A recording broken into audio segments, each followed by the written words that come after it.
Sudah kelihatannya. Belum ya? Pak, sudah Pak. Sudah ya? Ya. Oke.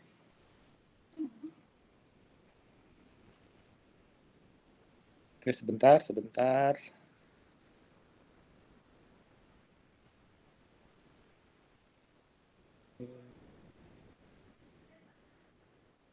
Baik, selamat siang. Assalamualaikum warahmatullahi wabarakatuh. Kita lanjut lagi tentang Python ini. Ini masih dasar-dasar sekali. Kenapa kita mulai dari dasar sekali? Harapannya ke depan pas Anda masuk ke OpsPy dan kawan-kawan nanti yang lebih advance, Anda sudah kebayang ini datang dari situ, itu datang dari sana gitu ya. Sehingga lebih enak Anda mengikuti setiap proses yang diberikan nantinya. Berikutnya kita akan coba masuk ke list ya. Jadi kalau kita lihat di sini list mana ya? Ini ada di. Nah, kita akan masuk ke list. Jadi tadi kita masih bermain-main dengan data-data yang sedikit ya. Kita punya hanya A sama dengan 2, B sama dengan 3, C, A tambah B sama dengan 5 gitu ya. Ini hanya data-data yang sederhana sedikit. Nah, sekarang bagaimana dengan data yang jumlah yang banyak? Tentunya dalam dunia kita, di geofisika atau seismologi, kita tidak bermain dengan data hanya satu data atau dua data saja, tetapi dalam jumlah yang banyak. Sehingga jumlah itu kita simpan dalam sebuah tempat tertentu, dan dalam Python kita sebut dengan list ya. List. Jadi jumlah data dalam rentang tertentu dan kita simpan dalam list. Tentunya di situ data yang kita miliki bukan hanya data string atau data integer atau float, tapi juga bisa tercampur-campur dalam list yang kita miliki. Jadi bisa float, bisa integer, bisa string, atau bisa boolean gitu ya. Dan untuk struktur data itu nantinya di saat kita menggunakan yang sistem yang lebih dalam rentang data yang lebih kompleks lagi, dan untuk menyelesaikan dengan relatif lebih sederhana, maka nantinya kita akan menggunakan NumPy di situ ya, numeric Python. Dan jumlah-jumlah array yang kita gunakan bukan lagi array yang satu dimensi atau vektor, tapi array yang sifat multidimensi atau matriks. Sehingga kalau kita menggunakan perhitungan dengan Python sederhana untuk menyelesaikan array dalam jumlah yang multi-array, multidimensi, bukan hanya dalam satu dimensi, kita butuh bantuan lain. Bantuan itu nanti yang kita temui dengan NumPy. Nah, untuk list data sederhana sekali, seperti ini. Anda bisa lihat di apa namanya itu, di handout yang sudah dibagikan. Saya coba masuk lagi ke NumPy yang tadi sudah saya buat. Ini saya masuk ke bagian 5 list ya. Ini saya ganti jadi notebook convert, saya run, maka saya akan masuk ke line baru untuk list yang sederhana saja. Saya buat komen di situ, sini list ya, kemudian saya definisikan A sebagai, ingat untuk list itu kita harus menggunakan kurung siku ya, kurung siku. Di sini saya gunakan 1 misalkan, 2, 3, 4, 5, 6, 7, 8, 9. Atau mungkin tambah 10 lah. Oke, 2 digit gitu ya. Maka kalau seandainya saya coba print A, kita coba print A, maka jaran dia akan mendefinisikan bahwa A itu 1, 2, 3, 4, sampai 10 ya. Kalau tuple, train list sebenarnya ada juga tuple. Nah, saya buat di sini tuple.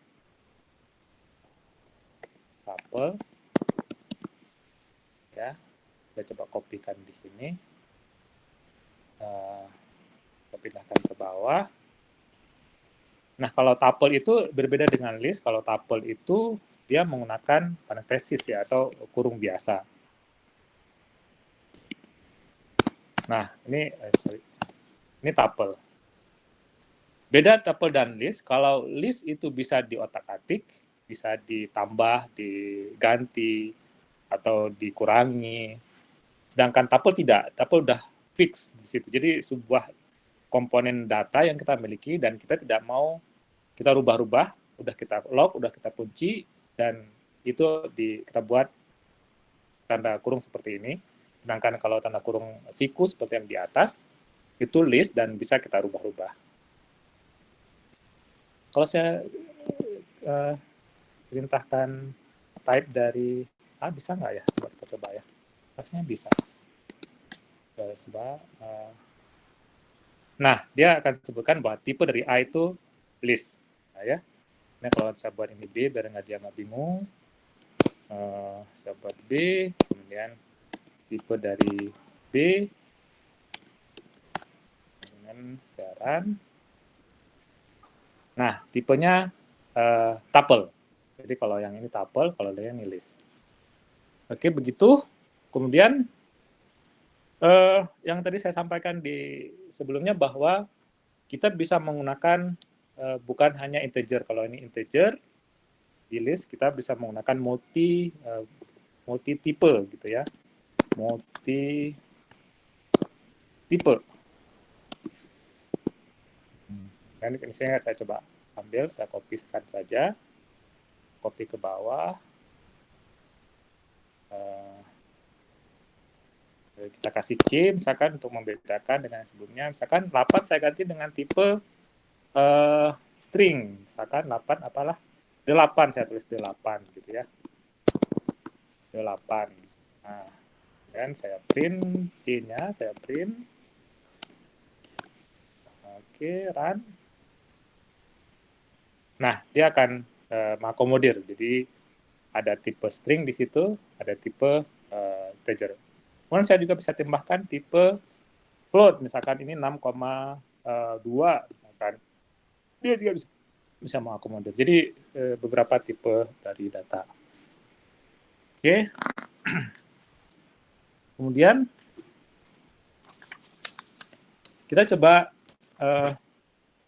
mengakses data dalam list. Misalkan kita punya ini, saya buat di sini akses data dalam list, akses data dalam list ya. Kemudian kita copy saja, kemudian paste ke bawah. Kemudian kita punya C, list dari C 1 bla bla bla sampai 10. Kemudian saya ingin akses data, saya ketik data. Saya tidak butuh semuanya, saya butuh sebagiannya saja. Kemudian saya bilang D, saya buat sesuatu yang baru, kurung siku, saya butuh akses data yang kelima. Nah, kemudian di bawahnya saya print D. Running. Nah, kenapa dia tidak mau? Karena D-nya tidak diketahui, yang diketahui kan C. Nah, gitu ya? Enggak, yang diketahui kan data. Ini harusnya bukan D, C. Jadi yang diketahui data. Nah, jadi yang kelima dia 6,2. Dan menariknya di sini bahwa kalau dalam Python itu startnya dari 0. Berarti 0, 1, 2, 3, 4, 5. Berarti 5 itu 6,2. Kalau seandainya saya bilang butuhnya yang keempat, pasti dia akan ngambil nanti yang 5. 0, 1, 2, 3, 4. Ya. Karena dimulai hitungan itu dari angka 0. Jadi kalau saya print lagi, dia ambilnya yang 5. 0, 1, 2, 3, 4. Ya, berarti yang kelima. Ini yang buat saya angka 5, nilai angka 5. Urutan keempat. Jadi 0, 1, 2, 3, 4. Begitu kita akses data dalam list. Kemudian bagaimana dengan tuple? Nah, kalau seandainya tuple, bisa nggak kita akses data tuple? Nah, kalau seandainya tuple, saya ganti ini menjadi ketik kurung biasa, parenthesis biasa. Nah, kira-kira bisa nggak kita akses? Kita coba. bisa juga ya kita akses data dalam tuple. Nah, kemudian kita coba berikutnya dengan ini yang sama. Saya coba copy lagi. Ini saya buat D lah. D. Kita mau coba untuk merubah ya. Merubah elemen pada list. Merubah elemen data dalam list. Elemen data dalam list. Kemudian saya ingin D, kita udah punya D. Buat D sama dengan D4 ya, berarti kita ingin merubah data yang keempat. Misalkan D4 sama dengan, kita ingin ganti dengan data lain, 15 misalkan, atau 10. Berarti yang keempat, 0, 1, 2, 3, 4. Ya. Kita print D. Sorry, ini ada yang salah. Oke, betul. Kita print D, ini print D, dia akan merubah. Nah, kan ada yang salah. Nah, kenapa? Oh iya, ini karena tuple. Nah, ini menariknya.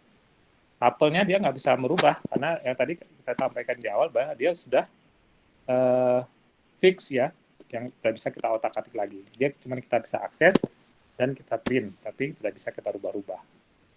Nah, kalau di slide, Anda akan melihat di situ bagaimana dengan tuple. Jadi, tuple itu tidak bisa. Jadi, tuple itu tidak bisa mensupport untuk menambah atau mengganti. Nah, kalau ini kita bisa ganti.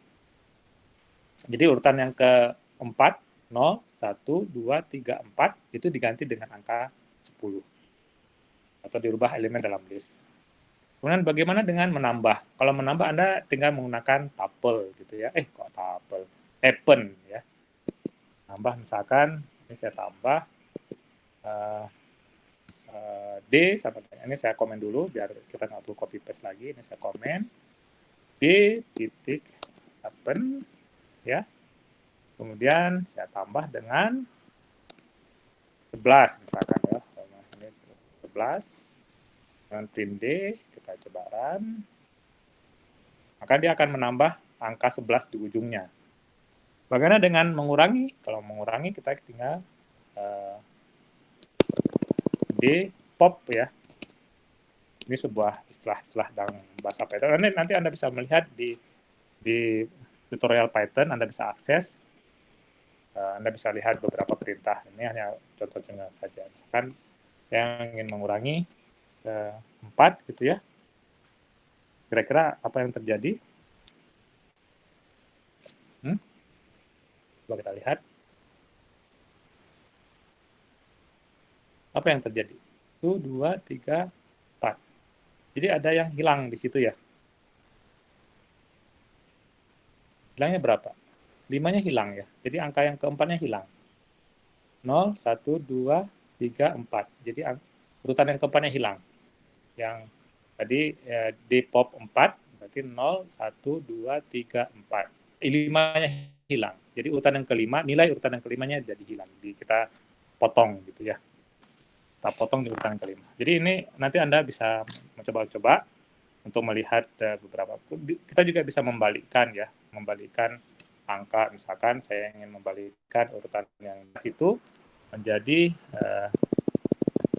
D sama dengan ya membalikkan C ya, kita indikasikan apa, kita notasikan dengan C kurung siku buka ini tanda 2, tanda titik 2 dua kali minus 1. Berarti ini kita ingin membalikkan urutan dari yang D ini. Kita coba print, saya coba run. Nah, ini akan berbalik urutannya. Yang tadi 1, 2, bla bla sampai 10, sekarang jadi 10, 9, 8, 7, 6, sampai 1. Kemudian kita juga bisa menggabungkan, ya, menggabungkan dua buah list ya. Kan ini saya tambah lagi E. Ini saya ganti aja angka 8, lebih enak, lebih mudah kita lihat. Ini saya ganti 8. Pasti ini saya kasih yang integer aja. Jadi urutannya lebih enak 1, 2, 3 sampai 10 gitu ya. Kemudian yang di sini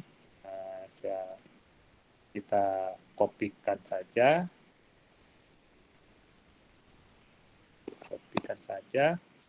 Dan ini kita komen ya, atau ini nggak perlu dikomen, atau ini jadi biasa saja. Ini jadi F ya, F sama dengan ya. Jadi F berarti apa tadi perintahnya untuk menggabungkan, tinggal ditambahkan saja D ditambah dengan E, jadi menggabungkan dua buah list. Nah, kita print dari F, print F. Nah, dia menggabungkan ya list list D dan list E. Dan kita juga bisa mengulangi, jadi mengulangi antara satu list kita buat 2 kali gitu ya. Misalkan ini saya komen saja, kita juga bisa mengulangi. Kalau tadi ini menambah dengan nilai yang sama, kita juga bisa mengulangi gitu ya. Misalkan ini saya buatkan D dikali 2 dikali dengan D ya, 2 dikali dengan D. Kita print F, F-nya jadi apa? Kita lihat. Nah, sama ya. Jadi yang ini dibuat 2 kali, selama 2 kali pengulangan dari nilai S. Nilai D. Baik, begitu. Kita masuk ke loop. Ini sekilas saja. Loop ini yang sering kita hadapi dalam geofisika lah. Maksudnya kita melakukan proses looping ya. Nanti ini loop yang sederhana sekali ya. Nanti kalau Anda ingin lebih dalam lagi, Anda tentu harus membuat sebuah script yang lebih kompleks, yang lebih rumit dengan jumlah data yang tentunya tidak sedikit. Oke, kita masuk ke loop. Nah, loop ini mirip-mirip dengan yang tadi. Misalkan kita punya list ya. Misalkan saya tadi punya list di situ.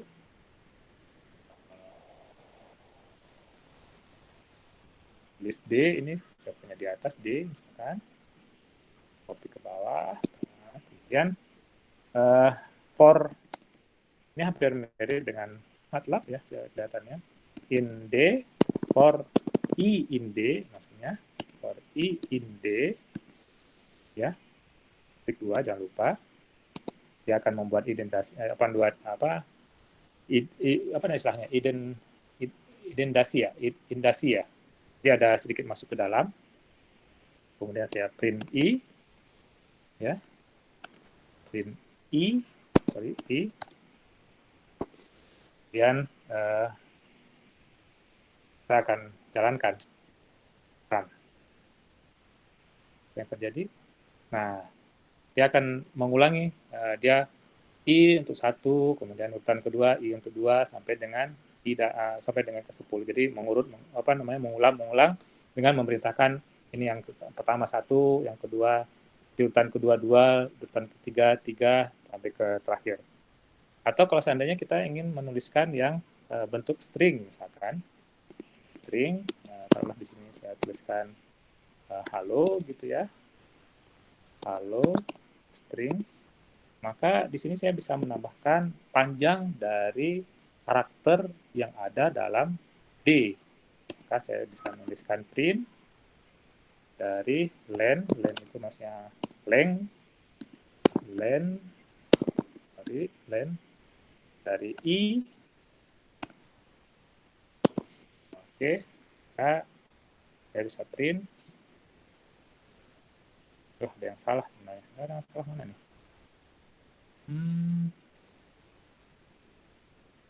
Ada yang salah. For I in D.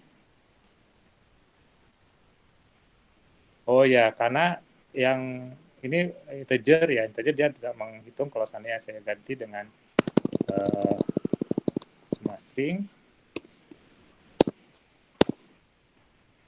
Karena dalam integer no has len, nggak ada len, ada cuma satu gitu ya. Nah, kalau string dia boleh menghitung, misalkan halo, kemudian saya ganti dengan sapaan lah cerita di sini.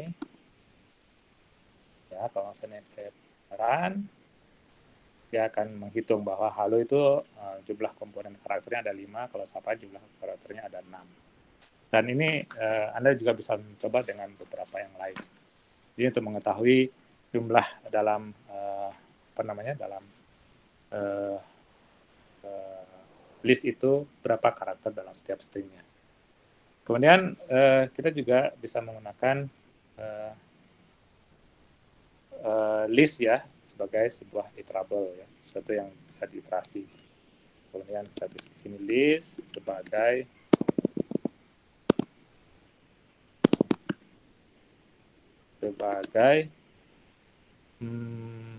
iterable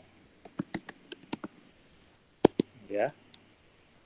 Kita lihat di sini kan ini number, atau kita lebih enak setelah tadi gitu, atau number ini ada 1, ada 4 misalkan, ada 7 misalkan, ada 10, kemudian ada 100, ada 1000 gitu ya. Itu lebih kurang. Kemudian kita buat for i dalam ya. Kedua, kita print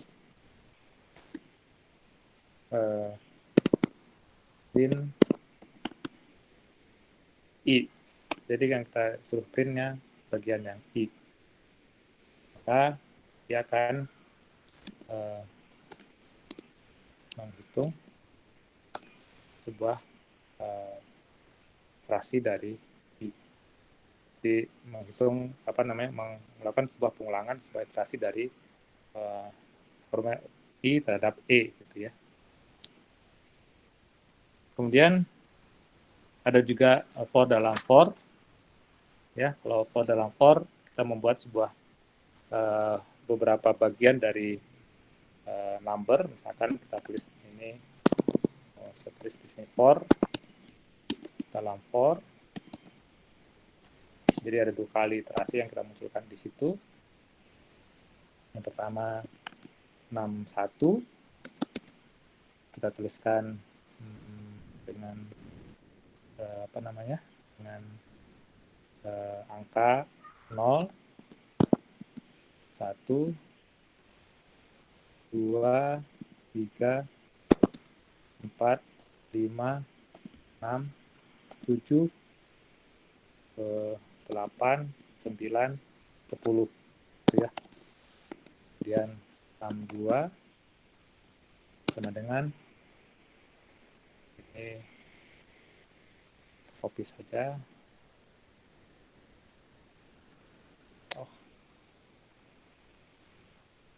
Saja.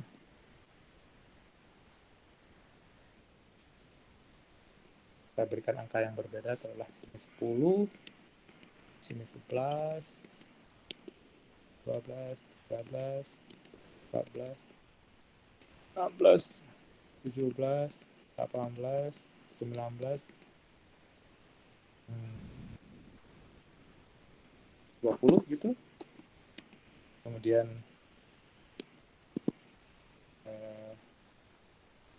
ini 63 sama dengan berikutnya ya. Oke. Kurung, ini ada 20, 21, 22, 23, 24, 25, 26, 27, 28, 29, 30. Nah, kita punya 3 list dengan 3 number yang berbeda. Jadi kita buat sebuah sebuah list baru lagi. List ya dari 6 yang kita miliki di atas, dari number yang kita miliki di atas sebagai komponen dari list ya, 61, 61, kemudian 62, dan 63 ya. Jadi ada 3 number yang kita berikan untuk kita buat loopingnya for sub number. Jadi kita buat untuk subnya, sub number 6 dari I ya, sub number ya, sub number in list number. Jadi sub number, jadi bagian sub dari number dalam list 6 yang sudah kita definisikan di atas, yang berisikan number 1, number 2, number 3, ini harus number 3. Kemudian print sub numbernya, sub underscore 6. Jadi kita print yang sub number yang sudah kita definisikan di atas. Kemudian for, kita buat lagi for kompilasi in dalam sub numbernya, sub 6-nya, kemudian kita print com. Jadi ada bagian lagi, nanti kita lihat hasilnya seperti apa. Print com. Sip. Oke, kita coba run seperti apa hasilnya. Oh, ada yang salah. Oh, ini dia. Ada yang salah di, harusnya di sini underscore. Oke. Nah, dia akan pertama ngeprint list yang kita buat numbernya, kemudian dia akan ngeprint setiap sub dalam list itu. Kemudian untuk number yang kedua dia lakukan yang sama, dan number yang ketiga dia lakukan hal yang sama. Jadi dalam sebuah for kita meminta dia untuk melakukan looping 2 kali. Kemudian berikutnya bagaimana dengan range ya. Range. Jadi kalau range itu kita tidak perlu lagi menulis satu persatu. Langsung for I in range dari 0 sampai 10 ya. Print I. Jadi ini langsung. Jadi dalam rentang dari 0 sampai 10 dia langsung menghitungnya atau menampilkannya. Print I. Kita langsung run. Dia akan rentang 1 sampai dengan 10. Kemudian berikutnya bagaimana dengan range yang ada increment-nya, yang ada kelipatannya lah. Kan kita ingin tidak membuat kalau ini kan default, jadi kelipatan 1, 2, 3 bla bla bla gitu ya. Kalau ini kita ingin membuat misalkan kelipatan 2, jadi kita cuma butuh kelipatan 2 saja gitu ya. Kita print I, run, dia hanya menghitung kelipatan 2, 0, 2, 4, 6, 8. Jadi dalam rentang 0 sampai 10 hitung kelipatan 2. Nah, seperti itu. Ini tentang pengenalannya saja. Baik, kita akan masuk, ini udah 12:30, kita masih ada beberapa bagian lain. Kita akan masuk ke NumPy. Ke NumPy sekarang, saya ketik NumPy. Ada pertanyaan berikutnya tentang yang sebelumnya? Aman ya? Tidak aman saja. Saya ketik, nah ini yang heading aja biar lebih besar. Heading itu tampilan hurufnya jadi besar. Oke.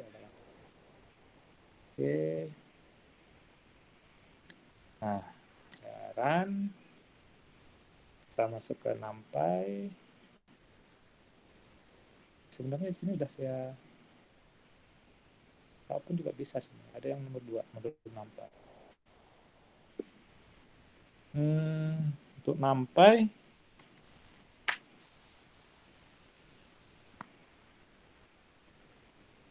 nah, NumPy ini seperti ini, lebih kurang bahasannya. Kita akan melihat fungsi dalam bahasa Python. tentang Python, aritmatika pada NumPy, tentang NumPy, aritmatika pada NumPy, perkalian matriks, dan manipulasi matriks. Ya, let's go. Ini sebenarnya kita coba beberapa persamaan sederhana, misalkan yang tadi sudah kita sebutkan di awal. Kita bilang kita bisa tulis A sama dengan setelah di sini 3, kemudian B sama dengan 4, maka kita minta C kemudian A ditambah dengan B gitu ya. Kemudian kita bisa bilang print, kita buat statement sedikit biar lebih jelas apa yang kita print. Jadi nilai C sama dengan, oke, kemudian kita tulis di sini sebagai C ya. Oke, kita print kan, maka dia akan memberikan angka 7 di situ ya. Jadi nilai C sama dengan 7. Oke, kalau kita lihat tipenya, Anda bisa klik type C dengan integer. Ya. Kita juga bisa mengganti nilai ini dengan yang lain. Tadi di sebelumnya kita juga sudah singgung, misalkan ini saya tulis 3,14, 3,14, dan nilai C saya bisa sekarang. Wah, ada yang masalah ini. Ada masalah di mana? Wah, ternyata koma. Dia bukan koma biasa, dia harus titik. Saya salah titik. Nah, dia akan buat sebuah nilai C 7,14 bla bla bla. Kalau kita ingin tahu tipenya apa, tipe nilai C, maka dia akan langsung mengatakan plot ya. Nah, ini sebuah persamaan sederhana. Pertanyaannya bagaimana kalau seandainya 3 buah persamaan ya, misalkan 3 variabel ya, 3 variabel dalam Python. Akan jika persamaannya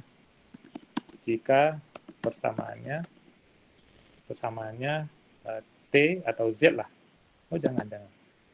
T saja. T sama dengan XY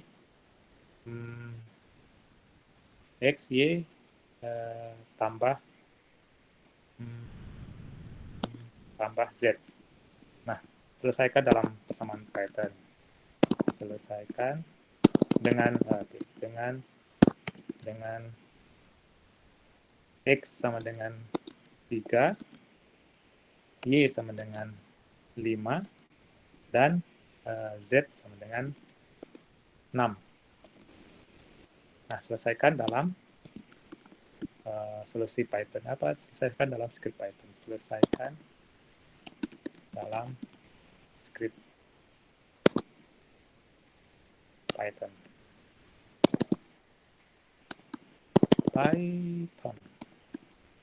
Nah, ini jadi PR buat Anda. Silakan dicatat, ini PR buat Anda untuk membuat menghitung T dengan persamaan Python. Saya pikir ini mudah sekali dan Anda bisa menyelesaikan. Saya dulu PR ya dari sini. Jadi PR. Ini tugas 1 ya, PR 1. Ini PR 1. Oke, baik, kita lanjut lagi. Nah, ini PR 1 buat Anda untuk menyelesaikannya. Kemudian kita masuk ke fungsi, ya. Tadi kita sudah melihat persamaan yang sederhana. Bagaimana kalau seandainya kita ingin membuat sebuah fungsi, ya. Fungsi sehingga kita tidak perlu lagi mengulang-ulang untuk membuat sebuah persamaan dalam script kita, sehingga kita hanya mendefinisikan sebuah formula, nanti kita hanya memasukkan sebuah konstanta, dia akan menghitung sendiri. Misalkan saya punya X, saya punya variabel X, ini variabelnya, di sini variabel X, Y, dan Z dengan persamaan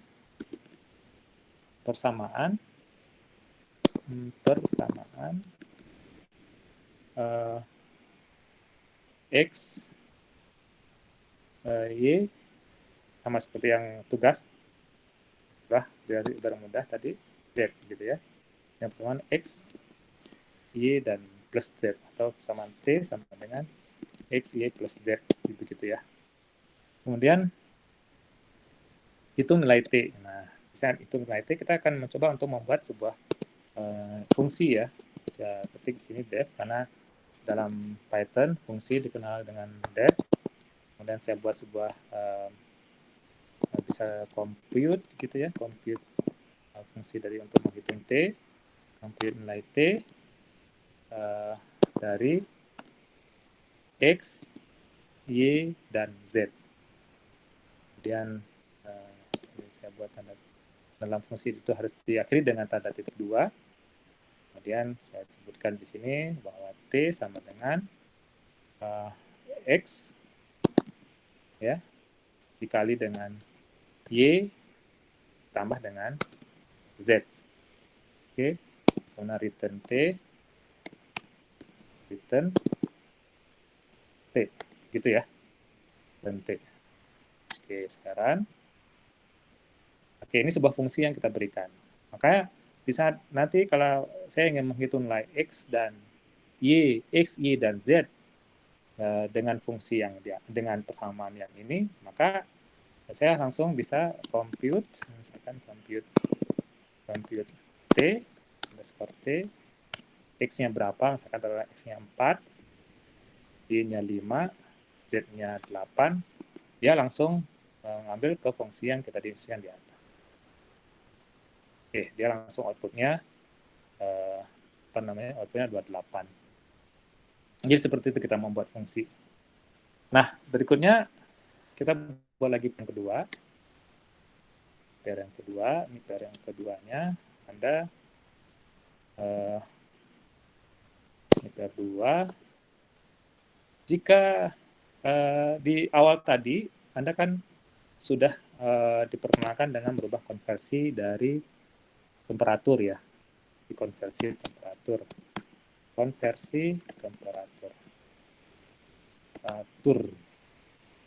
Ubahlah, ini saya buat titik 2, karena ini perintahnya, kita titik saja ya, atau di bawah saja. Konversi temperatur. Ubahlah nilai Celsius ke Fahrenheit, gitu ya, mudah-mudahan ya, dengan menggunakan fungsi dalam Python. Dengan menggunakan fungsi dalam Python. Dan jadi ini PR yang kedua. Jadi ini makin sekarang auto makin banyak PR nih. Oke, baik. PR yang kedua. Nah, kita lanjut ke bagaimana dengan sesuatu yang kompleks ya. Saat kita masuk dalam sesuatu yang kompleks, maka kita butuh modul khusus. Dalam hal ini NumPy. Saya buat di sini NumPy untuk masalah yang kompleks. NumPy, maka kita harus import ya NumPy.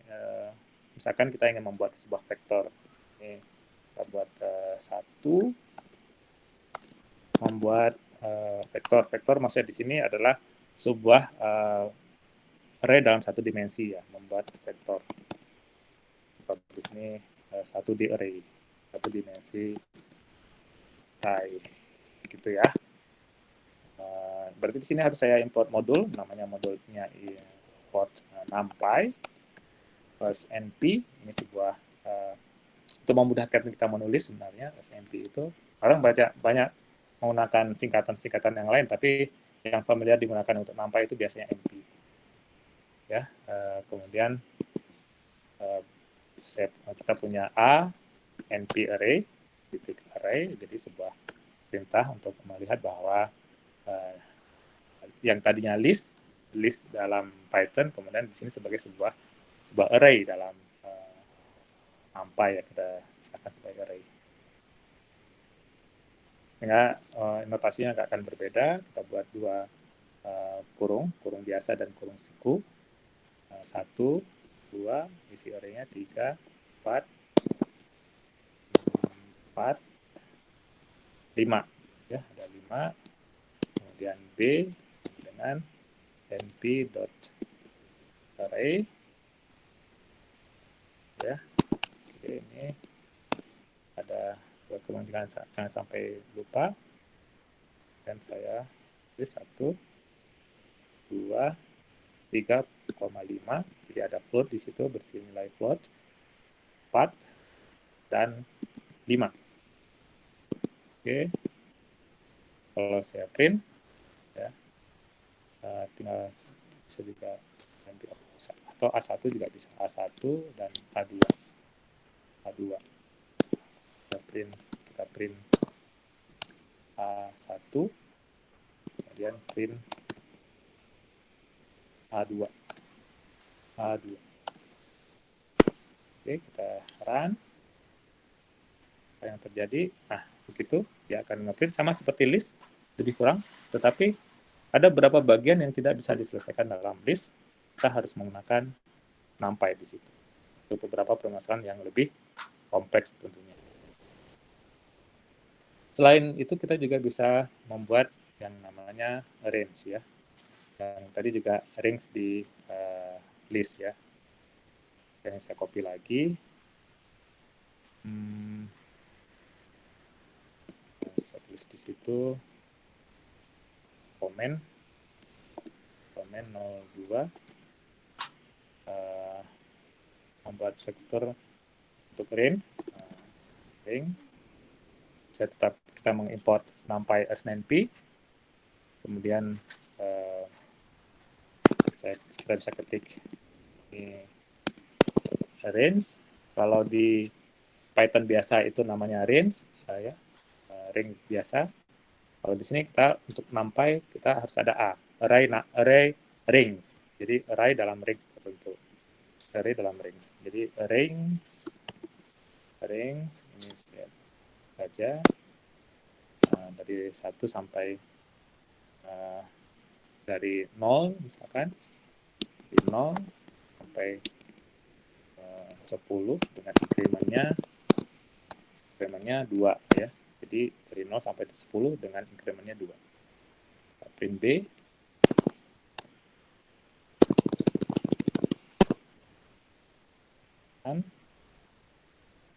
Nah, apa ada masalah di situ?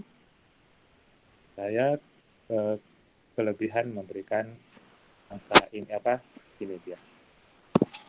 Ya.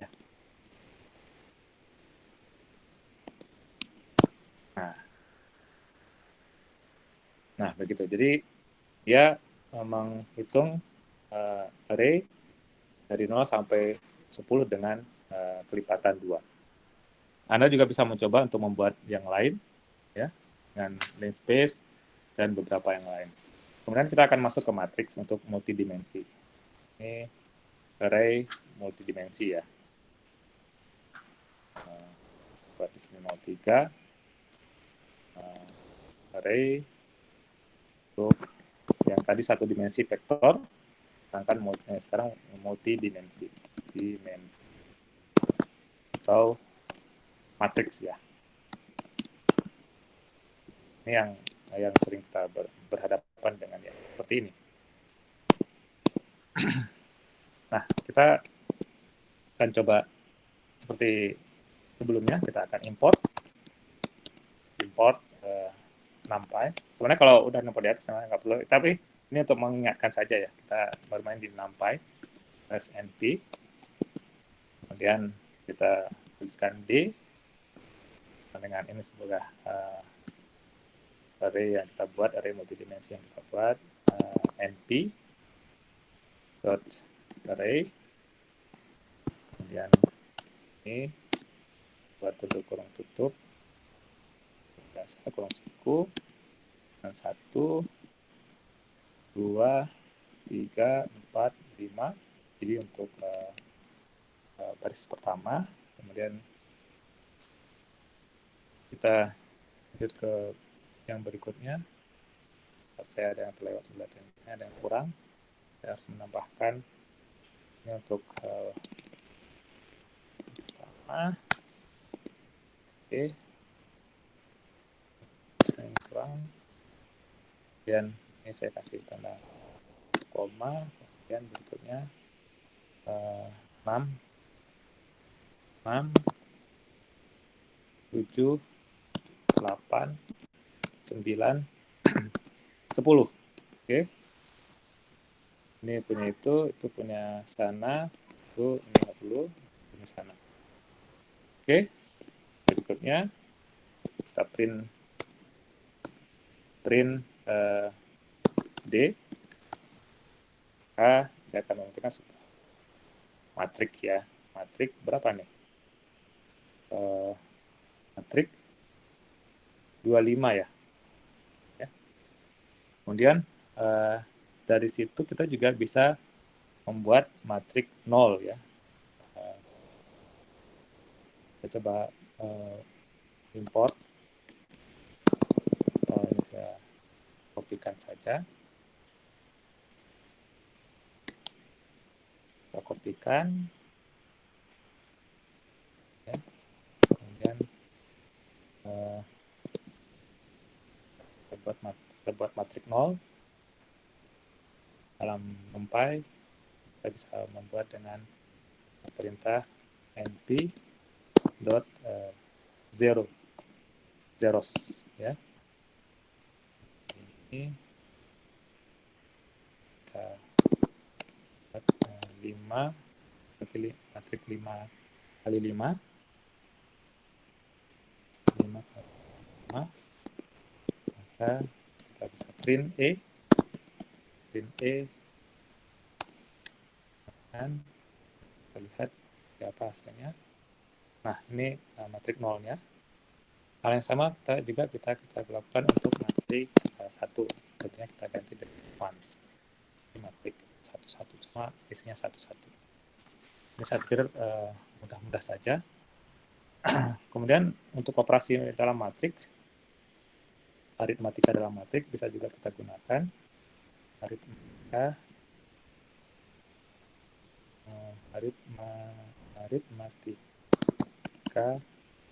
dalam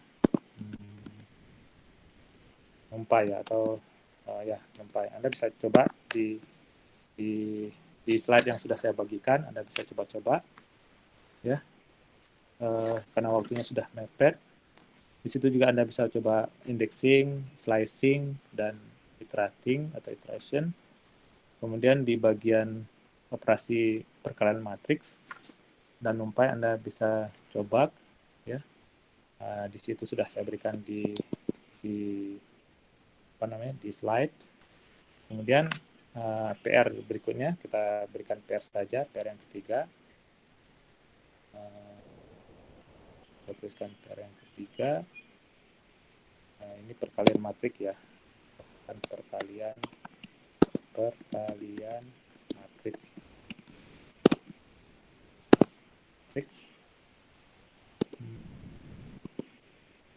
Dan PR yang ketiga, perkalian matrik, hitunglah, selesaikan pesan matriknya.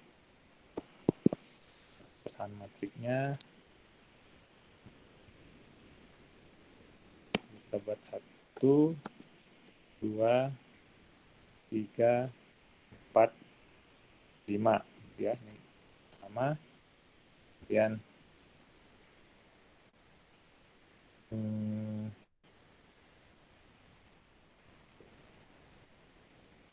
kita buat A saja. A, ini ada matriksnya. Nah, seperti itu. Jadi matrik 3 kali 3 harusnya ya.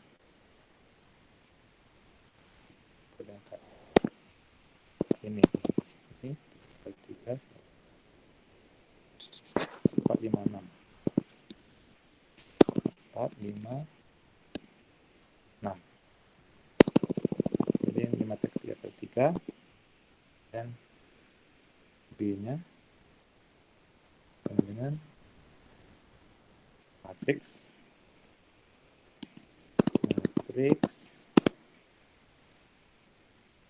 0 atau matriks 1, matriks 1 akan ke NP1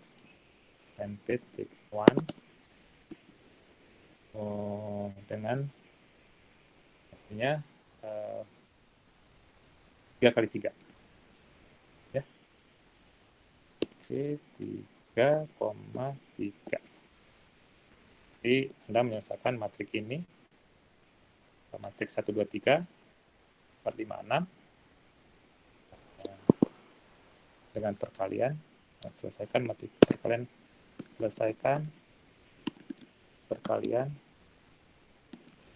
matriks di atas dengan menggunakan NumPy.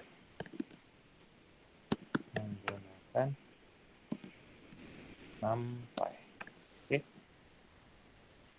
Saya pikir itu di sini maksudnya banyak juga yang bisa Anda explore di NumPy yang sudah saya bagikan.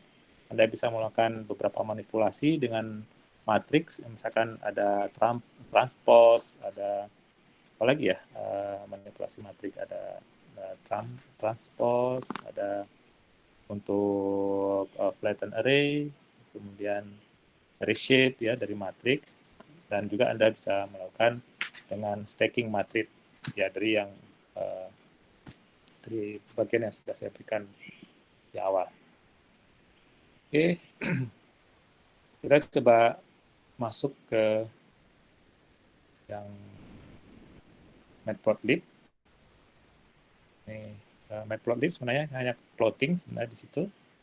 Kita hanya memplotting dari kurva atau dari data yang sudah kita olah sebelumnya dengan menggunakan NumPy. Kita plot di sebuah kurva.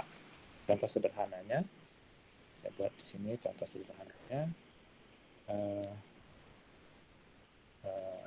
Setidaknya contoh sederhananya begini. Kurva sederhana, plot kurva yang sederhana lah. Sederhana, gitu ya. Sederhana. Oke, kita menggunakan perangkat NumPy, import NumPy plus np sebagai sebuah np. Kemudian kita import matplotlib, import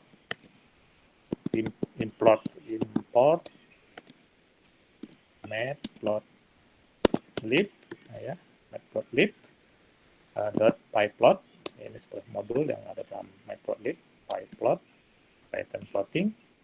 Plus ini banyak orang yang ini sebuah singkatan ya, tapi sering menggunakan PLT. Jadi untuk memudahkan kita dalam penulisan, jadi disingkat dari matplotlib pyplot, terlalu panjang disingkat sebagai sebuah dengan sebutan PLT.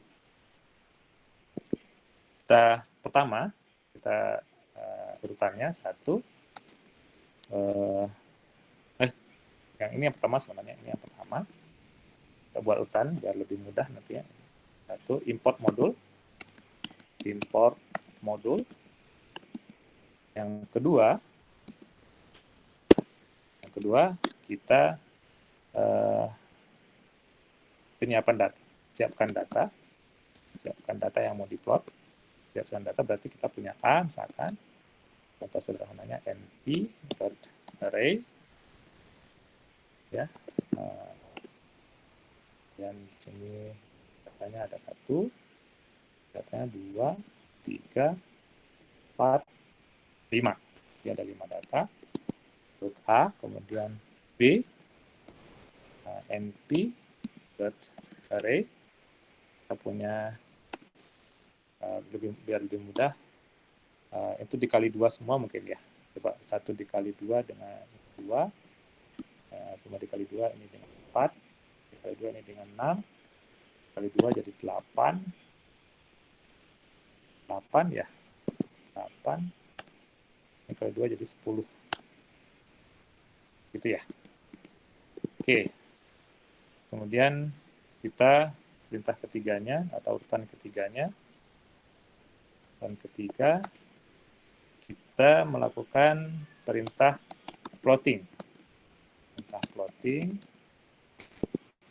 tinggal kita perintahkan PLT yang tadi metode yang sudah kita singkat PLT plot, kita suruh dia plot dari A dan B. Jadi data A dan B kita suruh plot gitu ya. Kemudian yang keempat adalah eksekusi, jadi untuk menampilkan atau kita show gitu. Kita perintah untuk menampilkan kurva. Menampilkan kurva. Oke. PLT dot show. Oke.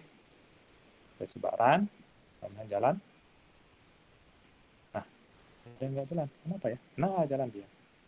Nah, dia kurvanya seperti itu. Jadi 1 di komponen ini, 2 di situ, sampai ke berikutnya. 2, 4, sampai dia membuat kursa. Kalau seandainya di sini kita kali dengan, kita buat dengan kuadrat, eksponen, gitu ya.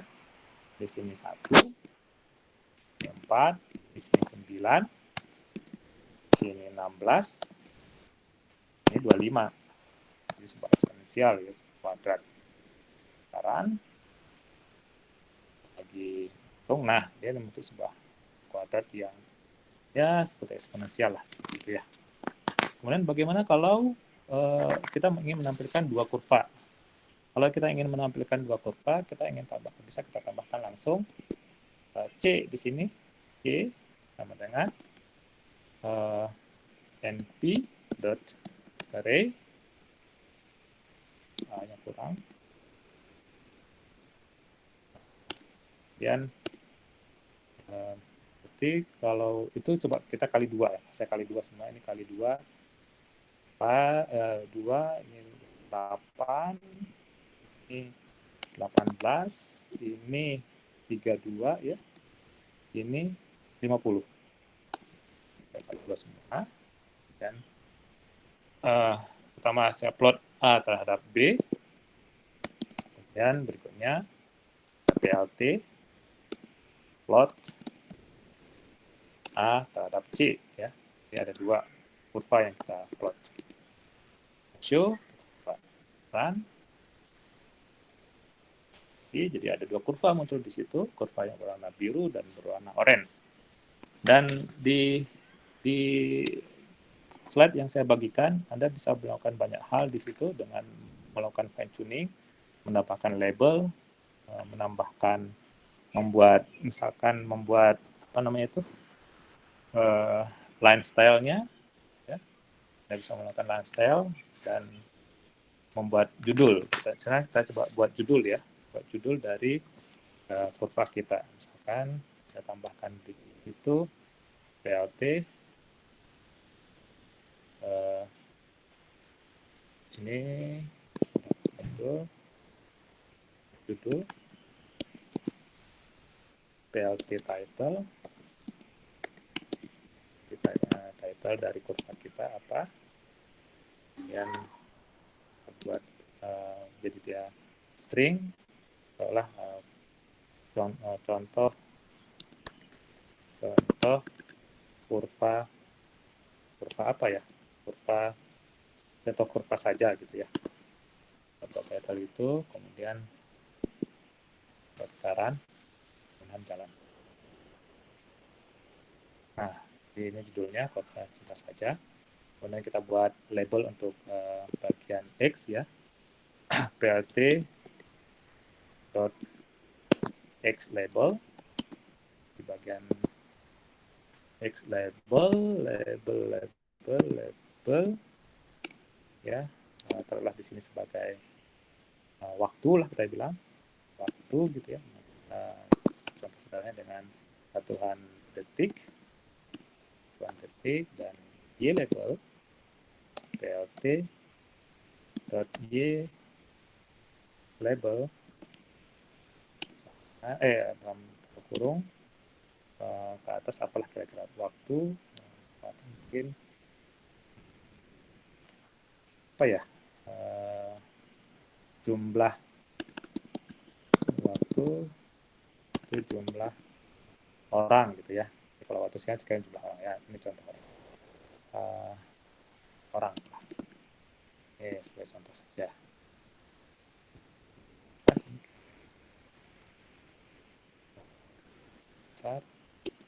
Atau pesanan saja. Pesanan. Jadi kita buat kita pesanan. Pesanan satuannya kodi, jadi berapa kodi gitu pesanan.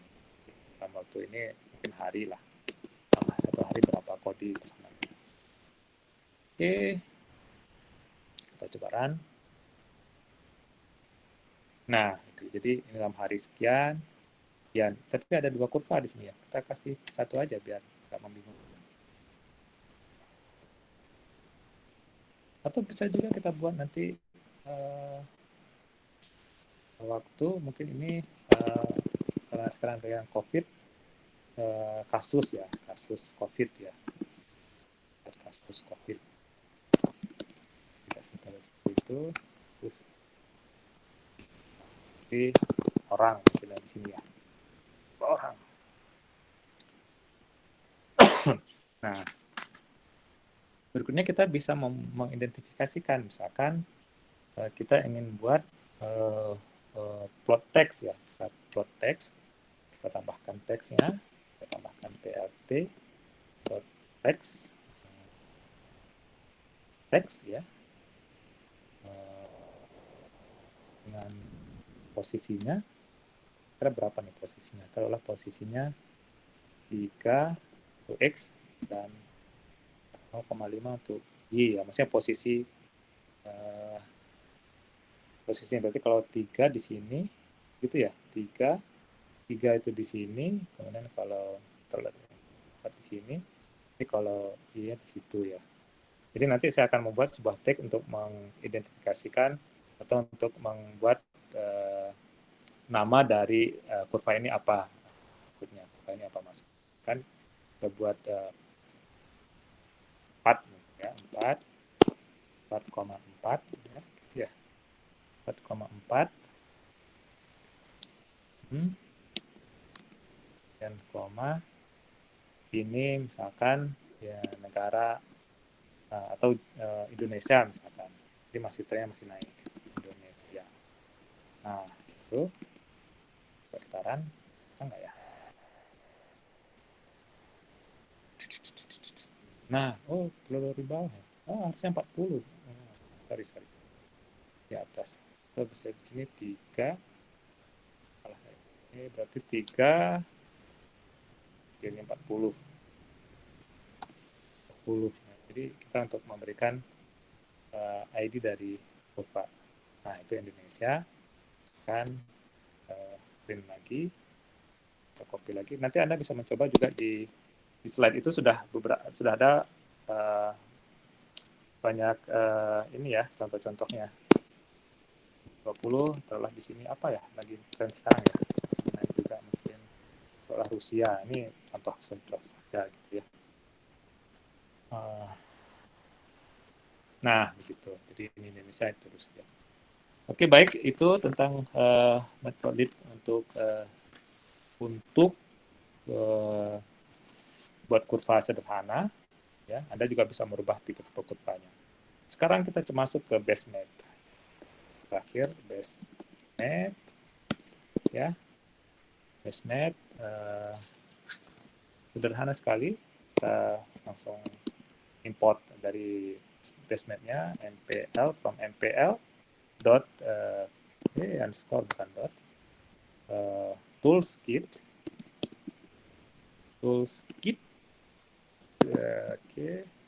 dot BaseMap. Oke, import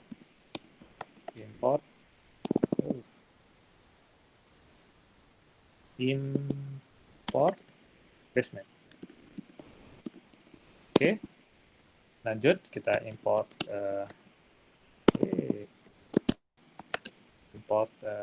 Matplotlib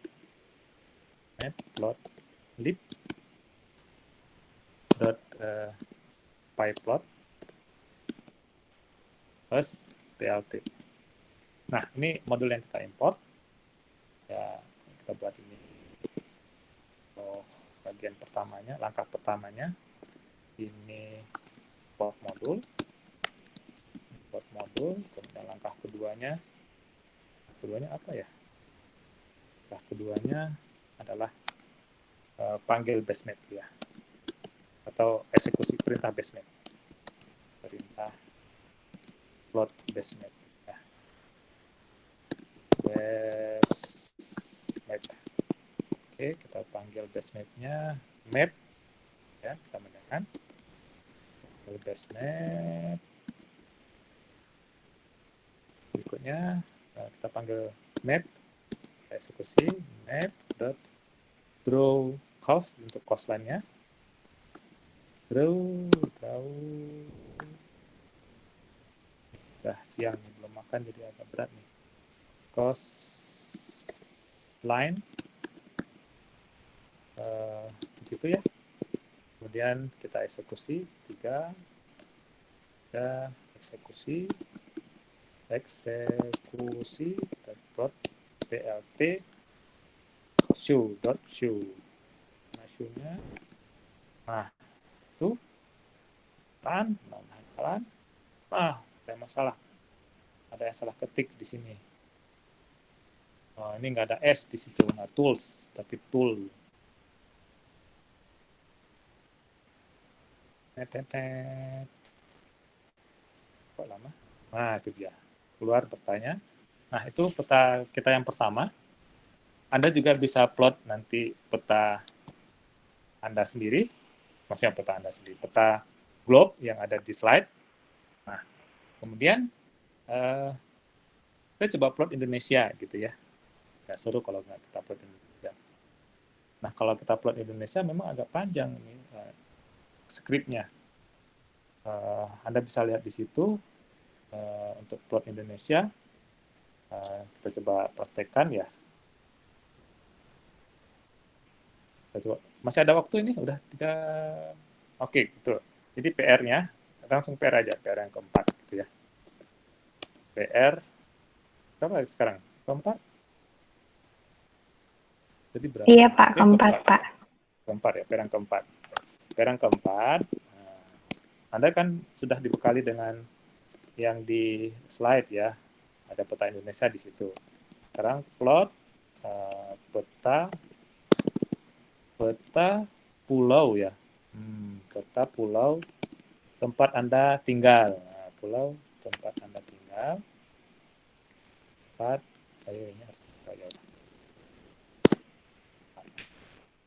Peta pulau tempat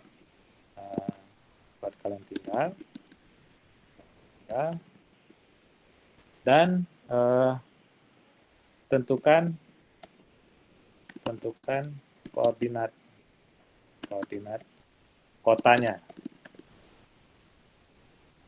Terlalu berat nggak ya? Ya, nggak usah dulu lah. Yang penting plot peta pulau tempat kalian tinggal. Itu aja. Jadi di slide itu sudah ada untuk memplot Indonesia. Anda nanti tinggal ngeplot pulau. Misalkan kalau tinggal di Pulau Sumatera, plot Pulau Sumatera saja. Kalau tinggal di Pulau Jawa, plot Pulau Jawa saja. Kalau Sulawesi saja. Jadi dari peta yang besar seperti ini, Anda coba buat yang lebih kecil gitu ya. Untuk plot yang lebih kecil. Oke, saya pikir itu untuk pertemuan pertama. Mudah-mudahan bisa membantu. Ya, mudah-mudahan bisa membantu Anda untuk memahami tentang dasar-dasar dari Python untuk seismologi. Nanti kalau ada pertanyaan, silakan kita diskusikan untuk pertemuan depan, minggu depan ya, bukan depan. Oke, begitu sementara. Mohon maaf, ini terlambat jadi 13 menit. Mungkin mengganti tadi ya, yang masalah teknis saya belum bisa share. Semoga bisa mengganti. Oke, terima kasih. Ayo, saya kembalikan ke panitia. Oke, makasih Pak Zul. Infonya hari ini menarik banget. Aku tadi juga sempat nyoba-nyoba. Mungkin untuk PR-nya nanti bisa dikumpulin di drive kita ya. Di folder assignments, terus di week 1. Due date-nya mungkin bisa sebelum pertemuan selanjutnya ya Pak Zul ya? Ya, ya. Oke. Dan nanti kalau misalnya emang PR-nya ada yang kesulitan, bisa tanyain di pertemuan selanjutnya, yaitu Selasa 14 Juli 2020 di jam 9. Oke deh, sebelum mengakhiri pertemuan kali ini, mungkin kita foto bareng dulu kali ya. Untuk teman-teman mungkin bisa dinyalain kameranya, biar kita bisa foto bareng untuk dokumentasi.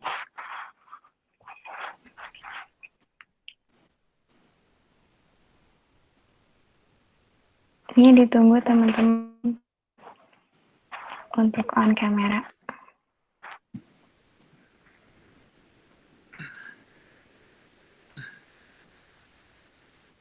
Arya.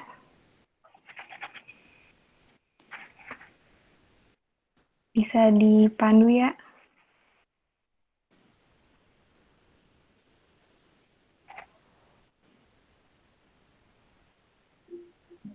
Oke, satu,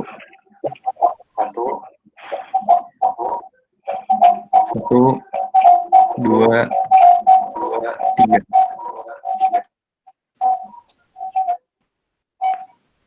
Oke. Oke. Terima kasih semuanya. Sampai bertemu di minggu depan. Ya, terima kasih. Terima kasih juga Pak Zul ya.